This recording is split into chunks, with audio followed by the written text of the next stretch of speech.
Բարի առավոտ, հարգելի հետևորդներ, ABC լուրերն ուղիղ եթերում սկսում է իր աշխատանքը, ես Գառնի Մութաֆյանն եմ։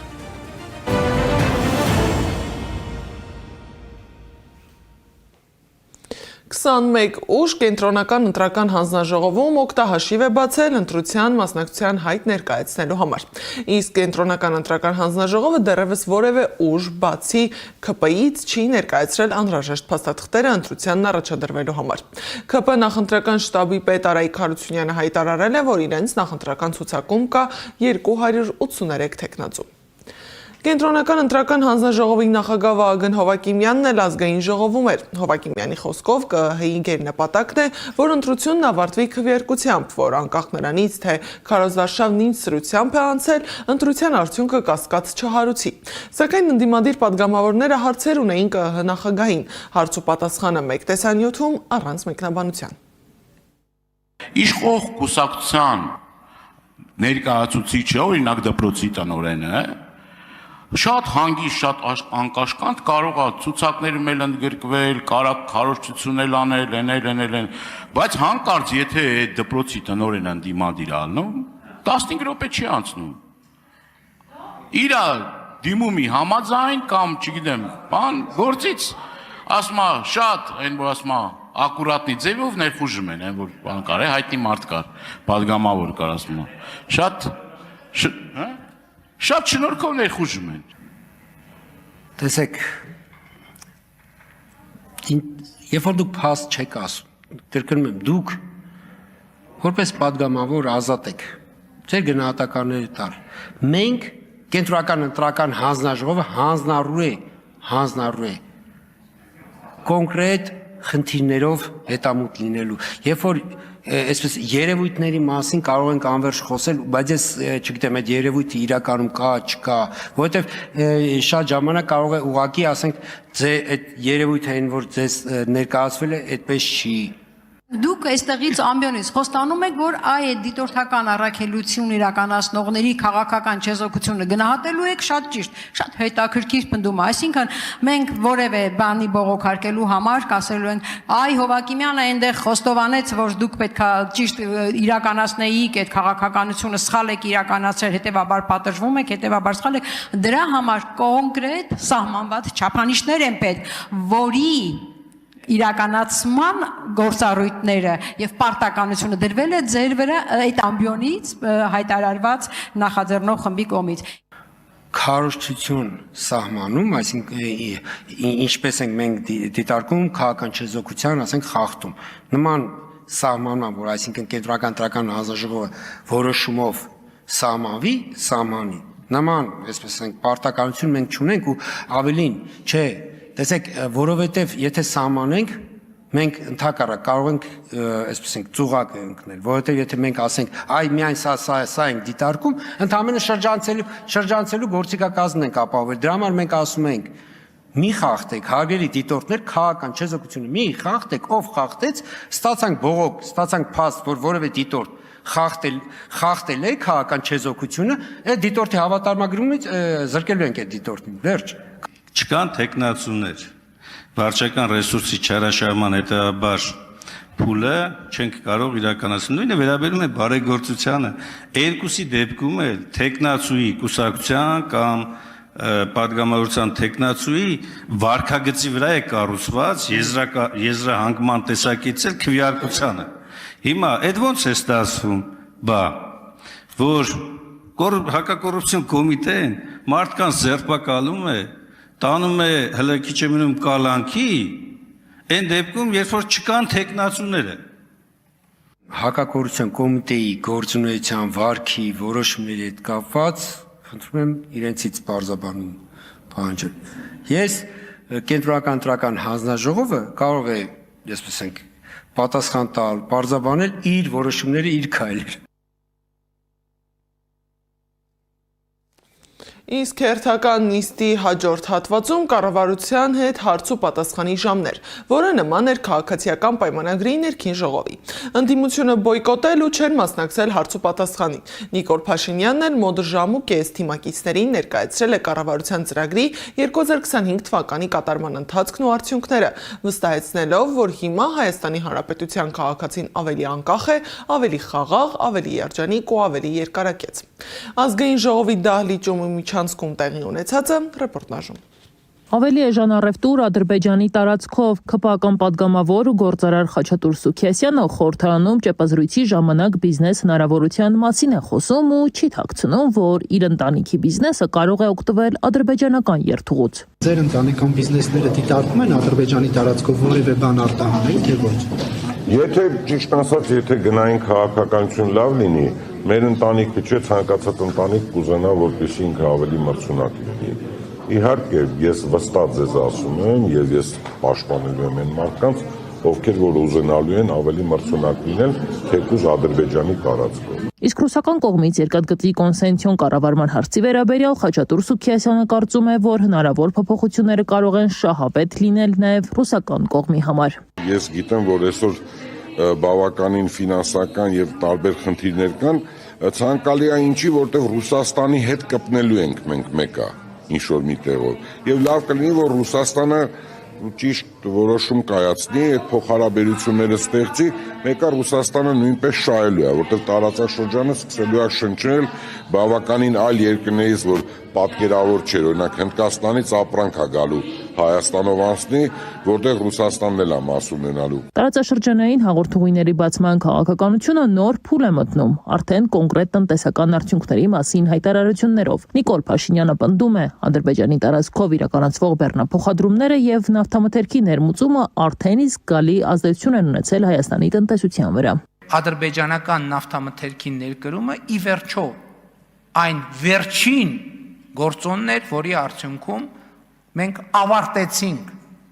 նավթամթերքի շուկայում մենաշնորհի կազմաքանդում օպերացիան, որը տևում էր 8 տարի։ Սահմանազատումն ու խաղաղության օրակարգը Փաշինյանը ներկայացնում է որպես արդեն տեսանելի արդյունքներ ունեցող գործընթաց։ Նա հայտարարում է Հայաստան-Ադրբեջան սահմանի շուրջ 12 կիլոմետրանոց հատվածի սահմանազատումը մեկնարկ է տվել թշնամանքի հաղթահարմանը։ Այսօր Գիրանցի դպրոցի աշակերտները Ադրբեջանից 50 մետր հեռավորության վրա դասի են գնում, 30 մետր հեռավորության վրա ֆուտբոլ են խաղում։ Իշխանությունը հայտարարում է Հայաստանը մտել է նոր խաղաղության եւ զարգացման փուլ։ Փաշինյանը պնդում է, որ երկիրը հաղթահարել է գոյատևման օրակարգը եւ անցել սովորական կյանքով ապրելու պատմական փուլ։ Նրա խոսքով 2021 թվականի ընտրություններով ստացած մանդատը հենց այս քաղաքականության խաղաղության օրակարգի իրականացման համար էր եւ այսօր այդ նպատակն արդեն իրականացված է։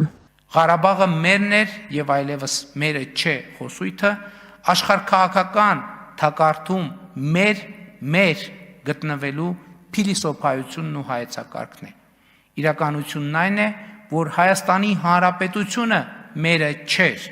եւ այլևս մերն է։ Կառավարության գործունեության 2021-ից 26 թվականների ծրագրի կատարողականի զեկույցի քննարկումը խորհրդարանում վերածվեց խաղաղության օրակարգի ամփոփման, քաղաքական գնահատականներ հնչեցին։ Նիկոլ Փաշինյանը հայտարարեց, որ Հայաստանը այսօր գտնվում է բոլորովին այլ փուլում, քան 2018 թվականին։ Այսօր մենք անկախ ենք ավելի, քան երբևէ,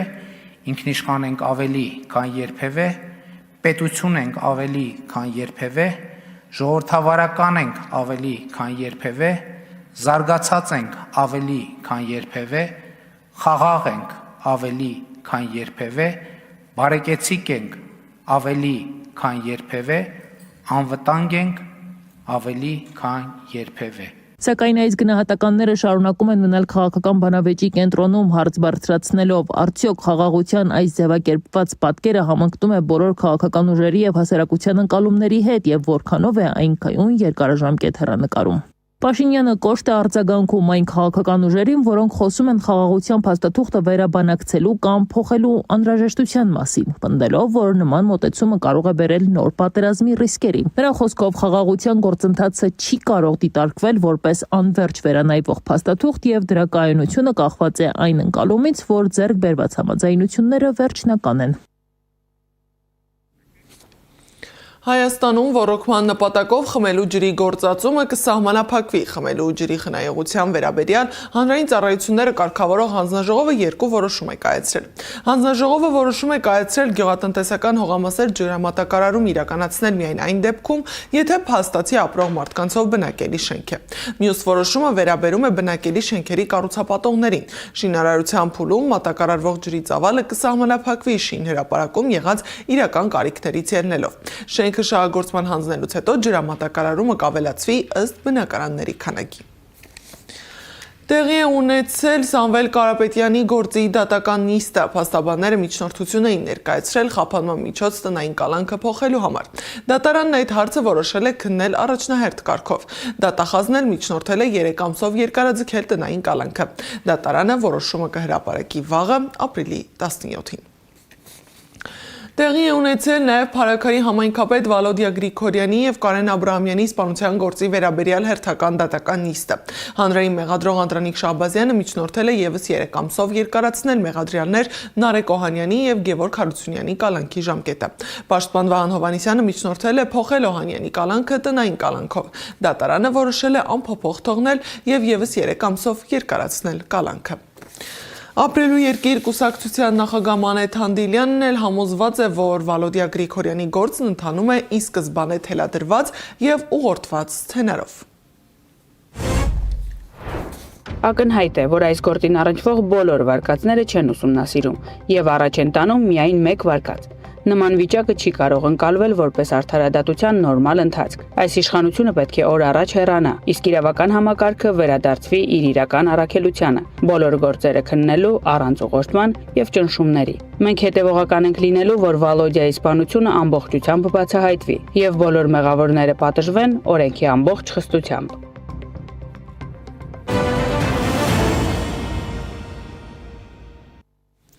Իրանից Հայաստանի տարածքով տարհանել են Բուշեհր ատոմակայանի աշխատակիցների հերթական խումբը, Ռուսաստանի Դաշնության 94 քաղաքացի։ Հատուկ չվերթով Երևանից Մոսկվա մեկնած ՌԴ քաղաքացիների հետ եղել են նաև Բելարուսի քաղաքացիներ։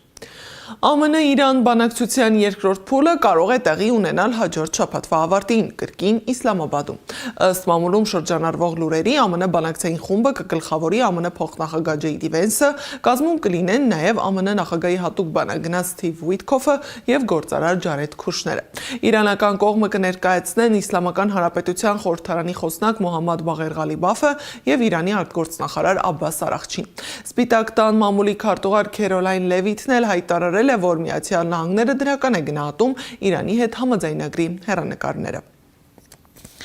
Ռուսաստանի Դաշնության փոխվարչապետ Ալեքսեյ Օվերչուկը Ադրբեջանում է։ Նա կմասնակցի Ադրբեջանի և Ռուսաստանի միջև տնտեսական գործակցության միջկառավարական հանձնաժողովի 24-րդ նիստի շրջանակում կազմակերպված միջոցառումներին։ Ռուսաստանի Դաշնության նախագահի մամուլի քարտուղարն էլ ասել է, որ Օրբանը երբեք չի եղել Եվրամիությունում։ Ռուսաստանի դաշնակիցը, նա իր ազգի դաշնակիցն է։ Նա ասել է նաև, որ եթե Հունգարիայի խորհրդարանի ընտրության հաղթած Պետեր Մադյարն պատրաստ լինի երկխոսության Ռուսաստանի հետ, դա թույլ կտա լուծել առկա խնդիրները։ Ապրիլի 15-ին ՆԱՏՕ-ի գլխավոր քարտուղար Մարկ Ռյուտեն հայտարարել է, որ դաշինքի դաշնակիցները 2026-ին նախատեսում են Ուկրաինային տրամադրել մոտ $60 միլիարդ ռազմական աջակցություն։ Նրա խոսքով այդ փողը պետք է հավաքվի տարվա ընթացքում դաշնակից երկրների համատեղ ջանքերով և ուղղվի Ուկրաինայի պաշտպանական կարիքներին, ներառյալ զենք, հակաօդային պաշտպանության համակարգեր և ռազմական այլ տեխնիկա ձեռք բերելու համար։ Եվրոպական միությունը նախատեսվում է մինչև 90 միլիարդ եվրոյի ֆինանսական աջակցություն Ուկրաինային, տարբեր ծրագրերի և վարկային գործիքների տեսքով։ Եվ վերջում եղանակի մասին։ Սպասվում է առանց տեղումների եղանակ։ Օդի ջերմաստիճանը կշարունակի բարձրանալ։ Այս ժամի համար նախատեսել էինք այսքանը, շարունակեք հետևել մեզ YouTube-ում, Facebook-ում, Telegram-ում, WhatsApp-ում, Instagram-ում ու TikTok-ում կամ այցելեք մեր պաշտոնական կայք www.abcmedia.am։ Մենք կհանդիպենք ժամը 12-ին առայժմ։